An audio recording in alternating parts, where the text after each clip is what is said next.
ദൈവത്തിൻ്റെ റൂഹായേ എന്നെ ശുദ്ധീകരിക്കണമേ.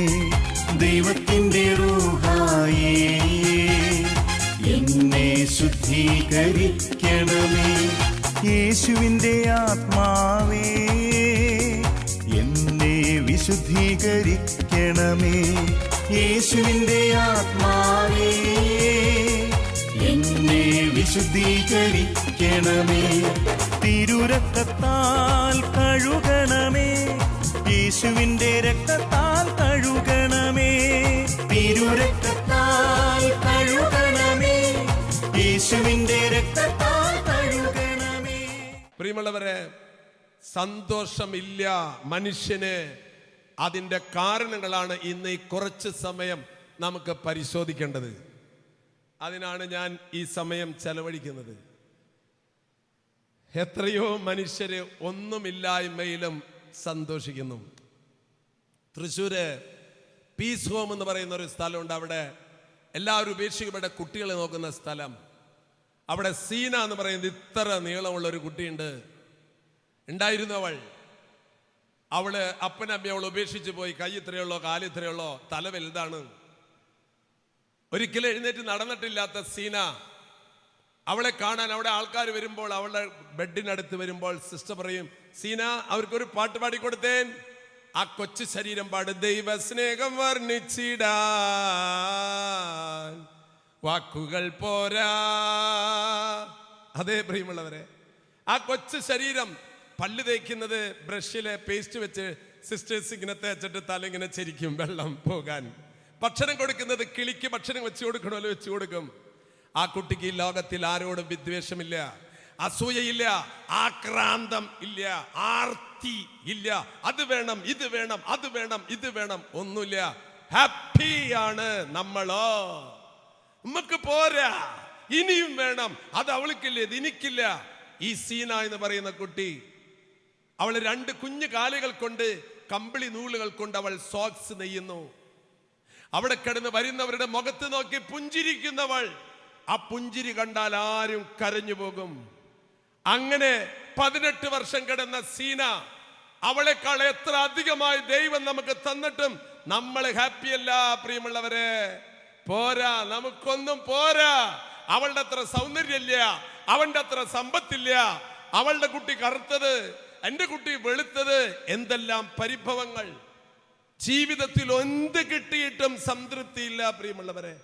എത്ര മനുഷ്യർ.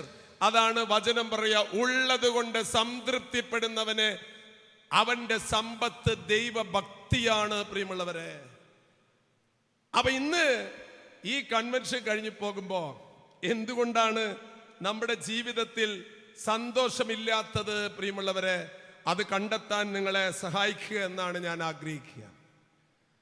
നമുക്കറിയാലോ, മുക്കുവരായിരുന്ന ശിഷ്യന്മാര്, മീൻ പിടിച്ച് കഴിഞ്ഞിരുന്ന ശിഷ്യന്മാര്, പത്രോസ് ഇതാ മീൻ പിടിക്കാൻ പോയിട്ട് ഒന്നും കിട്ടണില്ല, സങ്കടം സങ്കടം സങ്കടം. ആ സമയത്താണ് യേശു ക്രിസ്തു ആ കടലിനെ അരികെ എത്തുന്നത്. ചോദിച്ചു, എന്തെന്താ മീനൊന്നും കിട്ടണില്ല എന്ന്. നീ ആ വലത്ത് വസ്തൊന്ന് വല വീശുന്നേ. അപ്പോ പത്രോസ് പറഞ്ഞു, എന്തൂട്ട് വലത്ത് സന്ധ്യ ആവോളം വീശിയതാണ്. വലത്തും വീശി, അടുത്തും വീശി, അടുത്തും വീശി, വലത്തും വീശി, എന്താ ഒരു ഒറ്റ മീനില്ലെന്ന്. ഞാൻ പറയണതൊന്ന് കേക്കടാ, ഞാൻ പറയണതൊന്ന് കേട്ട് നീ വലത്ത് വസ്തു വല വീശ്. എന്താ പഞ്ഞ് പറഞ്ഞിട്ട് വീശിയില്ല എന്ന് വേണ്ട, അങ്ങടാ വീശി. നിറച്ച് മീൻ, വല നിറച്ച് മീൻ. പത്രോസ് അന്തമിട്ടിട്ട്, ഇതെന്ത് എവിടുന്ന് ഈ മീനുകളൊക്കെ വന്നു? ഞാൻ എന്തോരം പ്രാവശ്യം വീശിയതാ. അതെടാ, നീ കുറെ പരിശ്രമിച്ചു, നിന്റെ സന്തോഷം നിനക്ക് കണ്ടെത്താൻ കഴിഞ്ഞില്ല. എന്താ കാരണം? ദൈവത്തെ മറന്നു കുഞ്ഞേ ജീവിക്കരുതേ. ദൈവമല്ലേ ജീവിതത്തിൽ നിന്റെ സർവവും. അത് മറക്കാണ് പ്രിയമുള്ളവരെ. 2 കാല് കൊണ്ട് നീ നടന്നു പോകുമ്പോ ആ കാല് ഇന്ന് വരെ ഒരു ഉളുക്ക് പറ്റാണ്ട്, ഒടിയാണ്ട്, ചതയാണ്ട് നിന്നെ നേരെ നിർത്തുന്നത് നിന്റെ അപ്പനല്ല, നിന്നെ സ്നേഹിക്കുന്ന നിന്റെ ഭർത്താവല്ല, നിന്റെ മക്കളല്ല. ഈ ലോകത്തിൽ ആരുമല്ല നിന്നെ ബാലൻസോടെ ഞാൻ നിൽക്കണണ്ട, ബാലൻസ് ആയിട്ട് നിൽക്കണണ്ട. ഞാൻ ഈ ശരീരത്തിൽ നിന്ന് തമ്പുരാന്റെ ശ്വാസം കിടങ്ങടെ തിരിച്ചങ്ങോട്ട് എടുത്താലുണ്ടല്ല, ഡേവിസ് ചെറുമലച്ചൻ ആൾത്താരയിൽ വീണ് മരിച്ചു. മനസ്സിലായ? ഈ ശ്വാസത്തുമല്ല നമ്മൾ നിൽക്കണേ. ആ തമ്പുരാൻ തന്ന ദേവന്നു ദാ പോയി, ദേവന്നു ദാ പോയി. നിങ്ങൾ വേറെ വല്ല ആൾക്കാരും ഒന്നും ഓർക്കരുത് കേട്ടാ. ഞാനൊരു വാക്ക് പറയുമ്പോഴേക്കും വല്ലവരും ഒന്നും ഓർക്കരുത്. ദാ വന്നു, ദേ പോയി. എന്താ പോയിന്ന്? ശ്വാസം. ഈ ശ്വാസം ഇങ്ങോട്ട് വന്നത് അങ്ങോട്ട് പോയിട്ട് ഇങ്ങോട്ട് വന്നില്ലെങ്കിൽ കഴിഞ്ഞു മോനെ. കിണിങ് കിണിങ് കിണിങ് കിണി കിണിങ് കിണിങ് കിണിങ് കിണിങ്. ആരാ? ശവടപ്പ. അവസാനിച്ച് പോണ്ട്. ഓരോ ശ്വാസം വിടുമ്പോഴേ പ്രാർത്ഥിച്ചോ. എന്ത്? ശ്വാസം വിട്ടുണ്ട് തരണട്ടോ, ഓക്കെ തരാം. ശ്വാസം വിട്ടുണ്ട് തരണട്ടോ, തരാം. ഈ ശ്വാസത്തുമല്ല നിൽക്കണേ. നിന്റെ പഠിപ്പ്, നിന്റെ അറിവ്, നിന്റെ കഴിവ് സത്യല്ലേ? ഇത് എന്തിന് ദൈവം എന്നെ സൃഷ്ടിച്ചു? തമ്പുരാനോട് യേശുവോടെ ചേർന്നിരിപ്പത് എത്ര മോദമേ, യേശുവിനാൽ ജീവിക്കുന്നത് എത്ര ഭാഗ്യമേ. ആ ഭാഗ്യാണ് പ്രിയമുള്ളവരെ നമുക്കില്ലാത്തത്. നമ്മൾ കർത്താവിനെ തേടി തേടി വരുന്നത് എന്തിനാന്നറിയോ? സെബദി പുത്രന്മാരുടെ അമ്മ കർത്താവിനെ തേടി. കർത്താവ് അത് 2 പിള്ളേര് ഞാൻ നിന്റെ അടുത്തേക്ക് വിട്ടിട്ടുണ്ട് പ്രേക്ഷിത വിലക്കായിട്ട്. അപ്പൊ അത് ഒരാളെ വലത്ത് വസ്ത്, മറ്റാളെ അടുത്ത് വസ്ത്, അങ്ങനെ ഇരുത്തണട്ടാ. അപ്പൊ ബാക്കി 12 പേര് അതൊന്നും എനിക്ക് അറിയേണ്ട ആവശ്യമൊന്നുമില്ല, എന്റെ പിള്ളേരുടെ കാര്യം മാത്രമേ എനിക്ക് നോക്കേണ്ട ആവശ്യമുള്ളൂ. അല്ലാതെ അങ്ങനെ അല്ല. എന്റെ പിള്ളേർ 2 എണ്ണത്തിന് പ്രേക്ഷിത വിലക്ക് വിട്ടിട്ടുണ്ട് ഞാൻ കർത്താവിന്റെ കൂടെ. അതിൽ ഒരാള് വലത്ത് വസ്തു, ഒരാളുടെ അടുത്ത് വസ്തു. യേശു കൈ പിടിച്ചിട്ട് ഒരു കൂലിക്കിട്ട് അവമ്മോട് ഒരു കൺഗ്രാജുലേഷൻ, ഇങ്ങനെ വേണം മക്കളെ വളർത്താൻ എന്നല്ല പറഞ്ഞേ. മകളെ നീ എന്താ പറയണേന്ന് നിനക്ക് എന്നെ അറിയില്ലാന്ന്. അങ്ങനെ പറഞ്ഞ ആൾക്കാരെ നമ്മൾ വിളിക്കുക, പറയണത് എന്താന്ന് എന്നെ അറിയണില്ലാന്ന്. പ്രിയമുള്ളവരെ, യേശു ക്രിസ്തു ലോകത്തിലേക്ക് വന്നത് ഈ ലോകത്തിൽ ഒരുവൻ പോലും നശിച്ചു പോകുവാൻ എന്റെ സ്വർഗസ്ഥനായ പിതാവ് ആഗ്രഹിക്കുന്നില്ല. ഈ ലോകത്തിൽ ഒരുവൻ പോലും. ആ മനസ്സുണ്ടാകുമ്പോൾ സ്വർഗണ് നമ്മുടെ ഹൃദയം സന്തോഷം കൊണ്ട് തുടിക്കും. മദർ തെരേസയ്ക്ക് സന്തോഷം കിട്ടാൻ കാരണം എന്ത്? ബൂസ്റ്റ് കഴിച്ചിട്ടാ. മദർ തെരേസയ്ക്ക് സന്തോഷം കിട്ടാൻ കാരണം അവൾ എവിടെ പോയാലും അവിടെ കാണും യേശുവിന്റെ സാന്നിധ്യം, സ്നേഹവും. കുഷ്ഠരോഗിയാണോ, മന്ദബുദ്ധിയാണോ, കോടീശ്വരനാണോ, ദരിദ്രനാണോ, കറുത്തവനാണോ, വെളുത്തവനാണോ, മദർ തെരേസ കാണുന്നത് തൻ്റെ കർത്താവിനെയാണെന്ന് തിരിച്ചറിയാനുള്ള കഴിവ് മാതാപിതാക്കളെ നമുക്കുണ്ടാക്കണം. മനുഷ്യൻ ഇന്ന് സന്തോഷമില്ല. 17 വർഷം കുടുംബജീവിതം നയിച്ചു. 17ാമത്തെ വർഷം ഭാര്യയുടെ തലയിൽ മണ്ണെണ്ണ ഒഴിച്ച് തീയ കൊളുത്തി. പിണ്ടി കുത്തി പെരുന്നാൾ കത്തേണ് പിണ്ടി. നാട്ടുകാർ ഇതെന്തുണ്ട് നീ കാണിച്ചത്? എന്ത് നിന്റെ ഭാര്യയല്ലത്, നീ എന്തെങ്ങനെ അവളെ കാണിച്ച്? അവന്റെ സിമ്പിൾ ആയിട്ടുള്ള ഉത്തരം എന്ത്? എനിക്ക് മതിയായി. മതിയായി എന്നൊരു സാധനം മതിയായി എന്ന് പറയും. മണ്ടാട്ടിക്ക് വേണ്ട, മതിയായി. ഭാര്യനെ മതിയായത് എന്തുടങ്ങി ഒരു ഭാര്യയെ മതി. ഏത് ഭാര്യനെ? മതിയാവും. ഭാര്യയെ മതിയാവും, ഭർത്താവിനെ മതിയാവും, പ്രിയമുള്ളവരെ മക്കളെ മതിയാവും. കുറെ കഴിയുമ്പോ ജീവിതവും മതിയാവും. കാരണം ദൈവത്തെ മറന്നു കുഞ്ഞേ ജീവിക്കരുതേ. സഹോദരങ്ങളെ, ആരെ മറന്നാലും നിന്റെ സ്രഷ്ടാവിനെ നീ ഓർക്കുക. നിനക്ക് ജീവൻ നൽകിയ, നിനക്ക് കുടുംബം നൽകിയ, ആരോഗ്യം നൽകിയ, ഓർക്കാന്ന് പറഞ്ഞ തലയിൽ ഇങ്ങനെ വെറുതെ ഓർക്കലല്ല പ്രിയമുള്ളവരെ. ആ ഓർമ്മയാണ് നമ്മുടെ ജീവിതത്തിന്റെ സന്തോഷം. ഒരു അമ്മാമ്മ റോട്ടിൽ കൂടെ നടന്നു പോകുമ്പോഴേ ഇങ്ങനെ കുരിശ് വരയ്ക്കുന്നു. അപ്പൊ ആൾക്കാർ നോക്കിയപ്പോ ഇതെന്താ ഇവിടെ പള്ളിയൊന്നും ഇല്ലല്ലോ, ഇതെന്താ അമ്മാമ്മ ഇങ്ങനെ കുരിശ് വരയ്ക്കണേ? കുറച്ച് വീണ്ടും നടന്നിട്ട് വീണ്ടും കുരിശ് വരയ്ക്കണ്.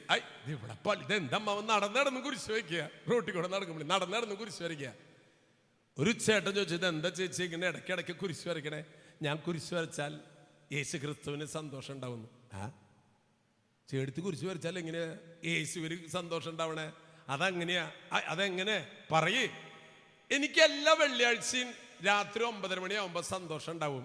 രാത്രി 9:30 മണിക്ക് സന്തോഷം ഉണ്ടാവേ? അതെങ്ങനെ? എൻ്റെ മോൻ ഖത്തറിലാണ്. എല്ലാ വെള്ളിയാഴ്ചയും 9:30 മണിക്ക് ഫോൺ വിളിക്കും. ആ സമയത്ത് എനിക്ക് ഭയങ്കര സന്തോഷം. 9:30 മണിയാവുമ്പോഴേക്കും എനിക്ക് സന്തോഷം വരുതേ. 9:30 മണി സന്തോഷം, 9:30 മണി സന്തോഷം. കാരണം എന്താ? എൻ്റെ ഖത്തറിലുള്ള മോൻ എന്നെ വിളിക്കും.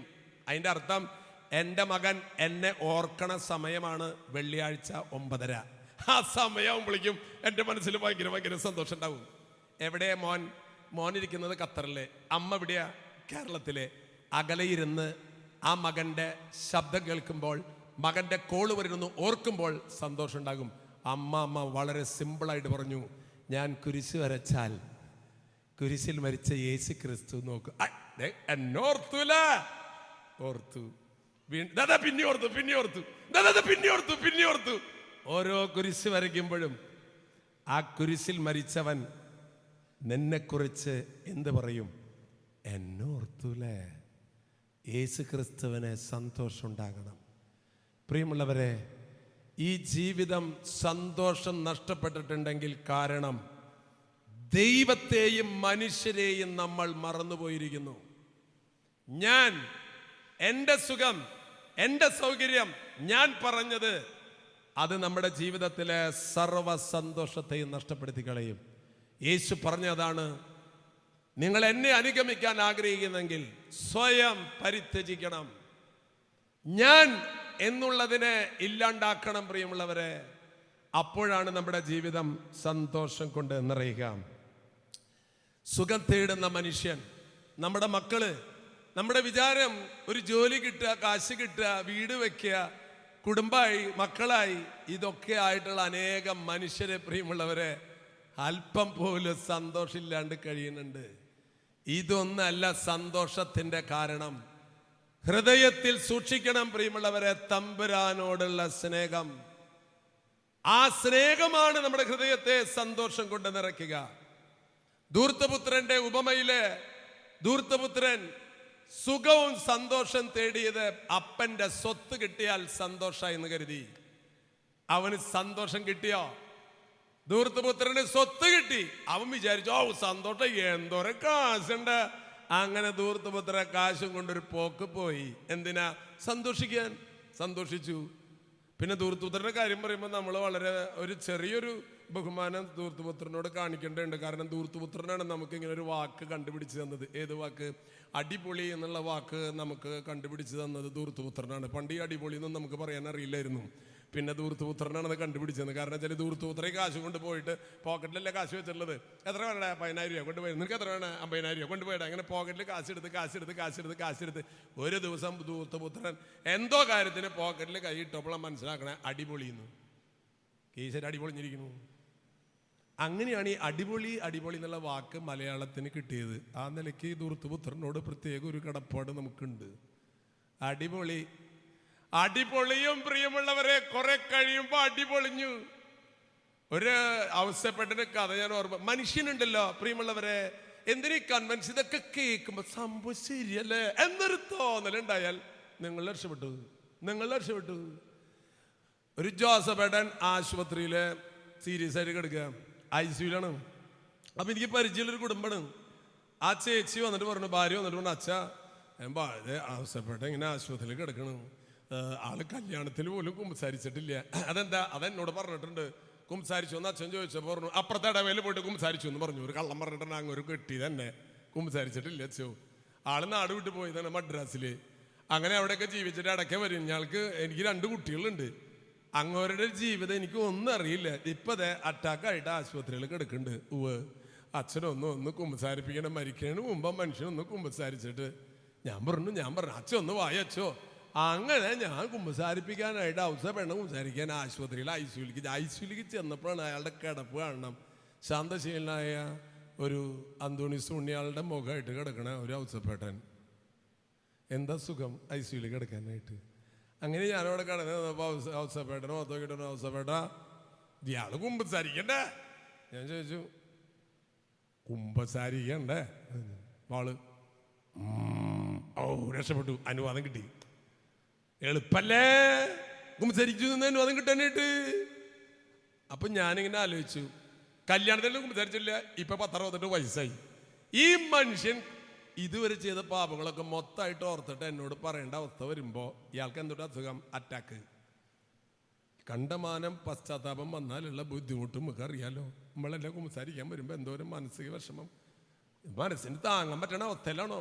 അപ്പൊ ഞാൻ എൻ്റെ മനസ്സിൽ എനിക്കൊരു തോന്നിയിട്ട് പറഞ്ഞു, ദേ ഔസേപ്പേട്ട, സംഭവം കുമ്പസാരാണെങ്കിലും കഠിനമായിട്ട് പശ്ചാത്തപിക്കണ്ട കേട്ടോ. അങ്ങനെ അവനോട് പറയുമ്പോൾ അത് നിങ്ങളോടല്ല പറയണ കേട്ടോ, ഔസേപ്പേട്ടനോട് മാത്രം ഞാൻ പറയണതാണ്. എന്തെന്ന്, ശരിക്ക് കഠിനമായിട്ടുള്ള പശ്ചാത്താപം വേണ്ട, കാരണം അതോടുകൂടി കുമ്പസാരം പൂർണ്ണമാക്കാൻ പറ്റാണ്ട് പോയാലോ. അതുകൊണ്ട് ഞാൻ അധികം പശ്ചാത്താപം വേണ്ട. അപ്പോൾ ഔസേപ്പേട്ട ഒന്ന് ചിരിച്ച് അപ്പോൾ കുമ്പസാരിക്കാനായിട്ടിരുന്നപ്പോൾ എനിക്ക് വീണ്ടും ഒരു സംശയം. എൻ്റെ ദൈവമേ, ഈ മനുഷ്യൻ ചെയ്തു പോയ പാപങ്ങളൊക്കെ ഓരോന്നോരോന്ന് ഇങ്ങനെ പറയാന്ന് പറഞ്ഞ മനുഷ്യൻ്റെ വിഷമം എന്തായിരിക്കും? അപ്പം ഞാൻ അദ്ദേഹത്തിന് ഒരു കൺസെഷൻ കൊടുത്തിട്ട് പറഞ്ഞു, ഔസേപ്പേട്ട, ഈ പാപങ്ങളൊക്കെ ഓരോന്നോരോന്ന് ഇങ്ങനെ പറയാന്ന് പറഞ്ഞത് മനുഷ്യൻ്റെ മനസ്സിൽ തീർച്ചയായിട്ടും ഒരു വിഷമം ഉണ്ടാവും. അതുകൊണ്ട് ഞാനൊരു ഐഡിയ പറയാം. എന്താ വെച്ചോ, കുറെ കുമ്പസാരം കേട്ടിട്ടുണ്ട്, കണ്ടമാന പാപങ്ങളും കേട്ടിട്ടുണ്ട്. ഔസേപ്പേട്ട പാപമൊന്നും പറയണ്ട, പിന്നെ ഞാൻ ഓരോ പാപങ്ങൾ അങ്ങോട്ടും ഇങ്ങോട്ട് പറയാം. അപ്പൊ ചെയ്തിട്ടുണ്ടെങ്കിൽ ഒന്ന് ടിക്ക് ചെയ്താൽ മതി. നമ്മളൊരു ഐഡിയ മനസ്സിലാക്കണ്ടേ, നമ്മൾ അയാളുടെ അവസ്ഥ മനസ്സിലാക്കണ്ടേ. അപ്പൊ അതുകൊണ്ട് ഇങ്ങനെ ചെയ്തിട്ടുണ്ടെങ്കിൽ ഞാനിങ്ങനെ ഓരോരോ പാപങ്ങൾ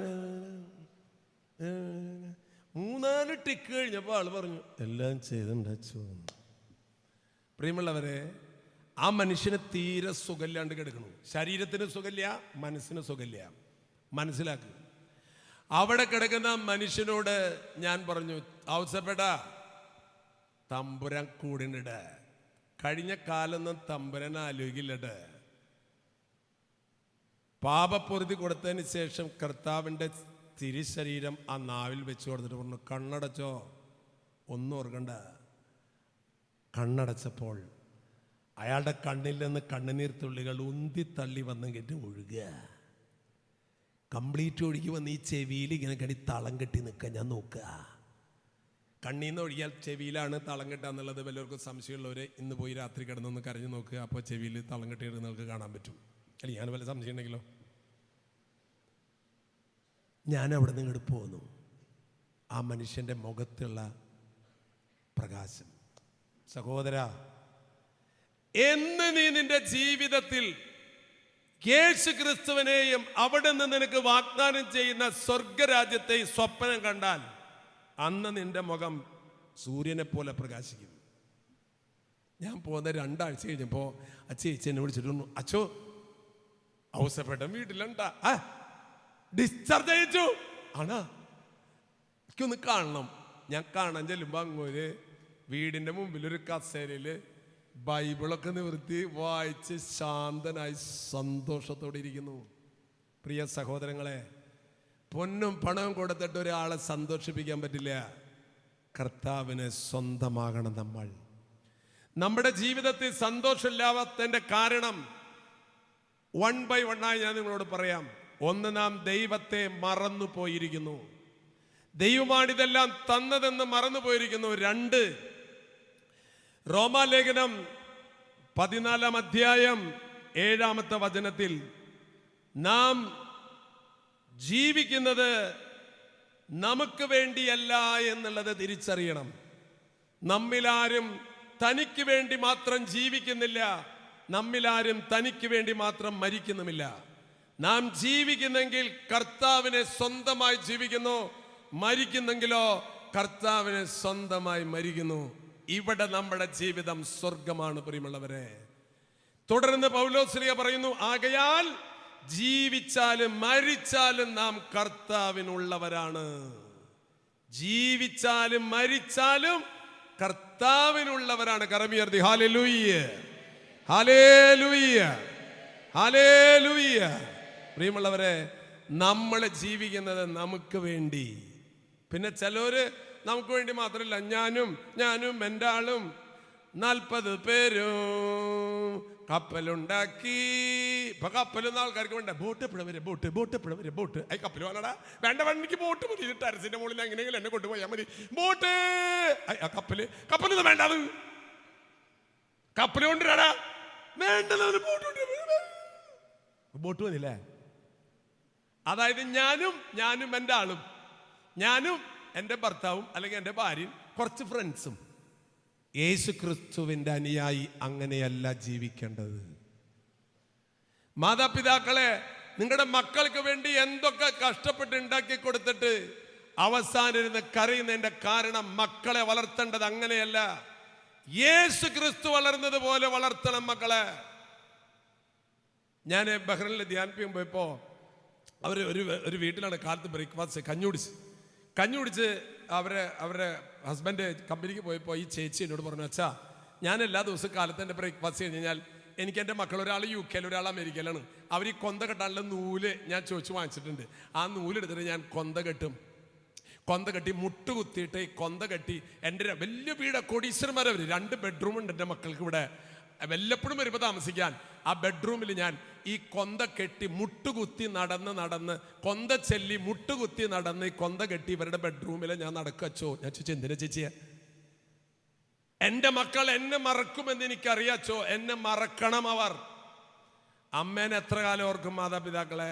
അമ്മയെ മക്കൾ മറക്കും. എന്നെ മറന്നാലും മാതാവിനെ മറക്കരുത് എൻ്റെ മക്കൾ. എന്നെ മറക്കില്ല ചോ.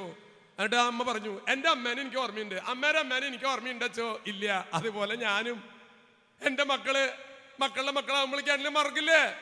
എന്നാലും എൻ്റെ മക്കൾ മാതാവിനെ മറക്കരുതെന്ന് കരുതി കൊന്ത ചൊല്ലി അമ്മ മക്കളുടെ ബെഡ്റൂമിൽ മുട്ടുകുത്തി നടക്കുന്ന അമ്മയുടെ മനസ്സുണ്ടല്ലോ, സന്തോഷമാണ്. മാതാപിതാക്കളെ, ഈ ലോകത്തിൽ എന്തൊക്കെയോ സമ്പാദിച്ചു കൂട്ടാനല്ല, കർത്താവിന്റെ സ്വന്തമാണെന്ന്. അതാണ് ഈശോ യോഹന്നാന്റെ സുവിശേഷത്തിൽ പറഞ്ഞത്, നിങ്ങൾ എന്നിൽ വസിക്കുവിൻ, ഞാൻ നിങ്ങളിൽ വസിക്കണം. നമ്മുടെ ഉള്ളിൽ വസിക്കണം. യേശു ക്രിസ്തുവിൽ വേരൂന്നിക്കൊണ്ട് നിങ്ങൾ വളരുവിൻ. ഇത് വെറുതെ പ്രസംഗിക്കാനുള്ളതല്ല പ്രിയമുള്ളവരെ. യേശു ക്രിസ്തുവിനോടുള്ള ബന്ധമാണ് ഈ ജീവിതത്തിന്റെ സന്തോഷത്തിന്റെ കാരണം. ബന്ധം, അതാണ് വിശ്വാസം. കർത്താവിനോടുള്ള ബന്ധം എൻ്റെ ബന്ധത്തകർച്ചകൾ നീക്കി. കർത്താവിനോടുള്ള സ്നേഹം എൻ്റെ സ്നേഹത്തെ ദൈവികമാക്കി. എൻ്റെ സ്നേഹത്തെ ദൈവികമാക്കി. നമ്മൾ സ്നേഹിക്കുന്നു എന്ന് പറയുന്നുണ്ടെങ്കിലും പ്രിയമുള്ളവരെ, നമ്മൾ സ്നേഹിക്കുന്നത് നമ്മുടെ ആഗ്രഹങ്ങൾക്ക് വേണ്ടിയിട്ടാണ്. നാം ഒരാളെ സ്നേഹിക്കുമ്പോൾ അയാൾക്ക് സുഖം കിട്ടണം എന്നല്ല ആഗ്രഹം, എനിക്ക് സുഖം കിട്ടണം. അത് ദൈവസ്നേഹമല്ലത്. ഞാൻ ഒരാളെ സ്നേഹിക്കുമ്പോ അയാളെ സ്നേഹിക്കുന്നത് കൊണ്ട് എനിക്ക് സുഖം കിട്ടണം. സ്വാർത്ഥത. യേശു ക്രിസ്തു നമ്മളെ സ്നേഹിച്ചപ്പോ യേശു ക്രിസ്തു മനസ്സിൽ കണ്ടത് യേശു ക്രിസ്തുവിന് സുഖം കിട്ടണമെന്നല്ല, നമുക്ക് സുഖം കിട്ടണം. ബറാബാസിന് സുഖം കിട്ടാൻ വേണ്ടി യേശു ക്രിസ്തു മിണ്ടാതെ നിന്നു. പ്രിയമുള്ളവരെ, പീലാത്തോസ് പല പ്രാവശ്യം ചോദിച്ചേ, ഒന്നും പറയാനില്ല, അന്ന് ബറാബാസ് നീ വീട്ടിൽ പോക്കറ, എന്റെ അല്ല ഞാൻ മരിച്ചോളാം. ബറാബാസിന് സുഖം കിട്ടാൻ യേശു ക്രിസ്തു മിണ്ടിയില്ല. ഫ്രാൻസിസ് എന്ന് പറയുന്ന ഒരു കുടുംബത്തെ നയിക്കുന്ന കുടുംബനാഥന് സുഖം കിട്ടാൻ മാക്സിമിലിയൻ കോൾബെ എന്ന് പറയുന്ന അച്ഛൻ പറഞ്ഞു, അവൻ മരിക്കണ്ട, ഞാൻ മരിക്കാം. അതാണ് ക്രിസ്ത്യാനി.